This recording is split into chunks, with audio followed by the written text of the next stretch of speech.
सब देख रहे हैं चकाचक न्यूज। आप पवन सिंह की न्यू गाना आने वाला है, तो आप सब चकाचक न्यूज को सब्सक्राइब लाइक शेयर कीजिए। बात करते हैं तो रूसा ना करेजा, जो भोजपुरी गाना जल्द आने वाला है न्यू पवन सिंह का, रूसा ना करेजा, तो आप सबके बीच जल्द आने वाला। बात करते हैं गाने के, तो गाने अभी 2-3 दिन लेट है आने में, क्योंकि पोस्टर पर रिलीज किए हैं, तो लिख के किए हैं कि अभी 2-3 दिन टाइम है।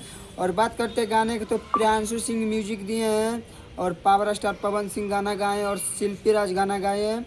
और वीडियो में कौन कौन दिखने वाले हैं, तो पावर स्टार पवन सिंह और चांदनी सिंह जो वीडियो में दिखेंगे। और गाना आ रहा है बहुत बड़ा चैनल पे और बहुत अच्छा चैनल पे। और बात करते हैं सबसे पहले कि ये गाना कब रिलीज होने वाला है सोशल मीडिया पर, तो ये गाना रिलीज होने वाला है फरवरी 1 फरवरी को। गाना आप सबके बीच सुनने के लिए मिलेगा 7:30 में। काफ़ी शानदार से भोजपुरी में, और पवन सिंह ने काफ़ी बजट लगाए हैं गाने में, और होली गाना इनका अभी तक नहीं आया है 2026 का। तो आप सब इंतज़ार करिए, आप सबको सबसे पहले अपडेट मिलेगा चकाचक न्यूज़ पे। तो आप सब ज़रूर से ज़रूर जाके देखिएगा 31 तारीख को।